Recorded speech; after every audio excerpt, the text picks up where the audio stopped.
उत्तिष्ठ नरशार्दूल कर्तव्यं दैवमान्निकम्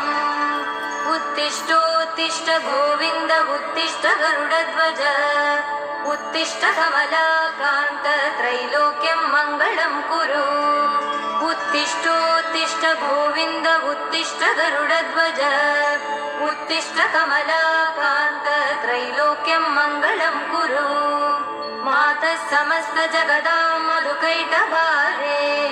भक्षो विहारिणि मनोहर दिव्यमूर्ते श्रीस्वामि निःश्रित जनप्रिय दानशीले श्रीवेङ्कटेश दयिते तव सुप्रभातम् मातः समस्त जगतां मधुकैटभारे भक्षो विहारिणि मनोहर दिव्यमूर्ते श्रीस्वामि निःश्रित जनप्रिय दानशीले श्रीवेङ्कटेश दयिते तव सुप्रभातम् तव सुप्रभातमरविन्दलोचने भवतु प्रसन्नमुखचन्द्रमण्डले विधिशङ्करेन्द्रवनिताभिरर्चिते वृषशैलनाथ दयिते दयानिधे अत्यादिसप्तऋषयः समुपास्य सन्ध्याम् आकाशसिन्धुकमलानि मनोहराणि आदाय पादयुगमर्चयितुं प्रपन्नाः शेषाद्रिशेखर विभो तव सुप्रभातम् पञ्चाननाब्ज षण्मुखवासवाद्याः त्रैविक्रमादिचरितं विबुधास्तुवन्ति भाषापति पठति वासरशुद्धिमारात् शेषाद्रिशेखर विभो तव सुप्रभातम्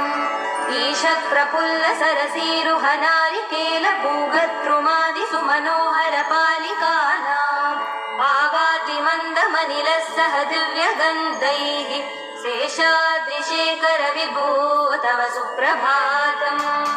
उन्मील्य नेत्रयुगमुत्तम पञ्चरस्ताः पात्रावशिष्ट कदलीफलपायसानि भुक्त्वा सलीलमतकेळि सुखा पठन्ति शेषाद्रिशेखर विभो तव सुप्रभातम् तन्त्री प्रकर्ष मधुरस्वनया विपञ्च्या गायत्यनन्तचरितं तव नारदोऽपि भाषा समक्रमसकृत्करचाररम्यम् शेषाद्रिशेखर विभो तव सुप्रभातम् भृङ्गावली च मकरन्दरसानुवित्तजङ्गारगीतनिनतैः सह सेवनाय निर्यात्युपान्त सरसी कमलोदरेभ्य शेषाद्रिशेखर विभो तव सुप्रभातम् योषागणेन वरदग्नि विमध्यमाने घोषालयेषु दधिमन्तन तीव्र घोषाः रोषात् कलिं विदधते ककुपस्य कुम्भाः शेषाद्रिशेखर विभो तव सुप्रभातम् पद्मे च मित्र च तपत्र गतालिवर्गाः हर्तुं श्रियं कुवलयस्य निजाङ्गलक्ष्म्या भेरी निनादमिव बिभ्रति तीव्रनादम् शेषाद्रिशेखर विभो तव सुप्रभातम् श्रीमन्नभीष्टवरदा किल लोकबन्धो श्री श्रीनिवास जगदेकदयैक सिन्धो श्रीदेवता गृहभुजान्तर दिव्यमूर्ते श्रीवेङ्कटाचलपते तव सुप्रभातम्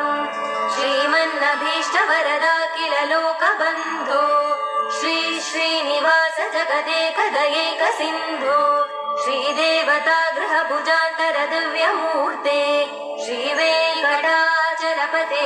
तव सुप्रभातम्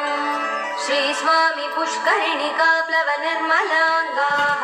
श्रेयोर्तिनो हरविरिञ्चि सनन्दनाद्याः द्वारे वसन्ति वरवेद्रहतोत्तमाङ्गाः श्रीवेङ्कटाचलपते तव सुप्रभातम् श्रीशेषशैलगरुडाचल वेङ्कटाद्रिनारायणाद्रिवृषभाद्रिविषाद्रिमुख्याम् आज्ञां त्वदीय वसदेरनि संवदन्ति श्रीवेङ्कटाचलपते तव सुप्रभातम्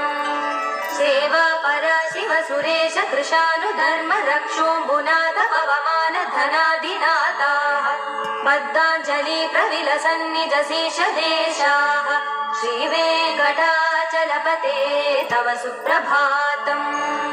घाटीषु देवि गराज मृगाधिराज नागाधिराज गजराज हयाधिराजाः स्वस्वाधिकार महिमादिकमर्तयन्ते श्रीवेङ्कटाचलपते तव सुप्रभातम् सूर्येन्दु भौम बुधवाक्पति काव्य सौरि स्वर्भानुकेतु दिविशत् परिषत् प्रधानाः त्वद्दास दास चरमावधिदास दासाः श्रीवेङ्कटाचलपते तव सुप्रभातम् त्वत्पादधूलिभरितस्फुरितोत्तमाङ्गाः स्वर्गापवर्ग निरपेक्ष निजान्तरङ्गाः कल्पागमाकलनया कुलतां लभन्ते श्रीवेङ्कटाचलपते तव सुप्रभातम्।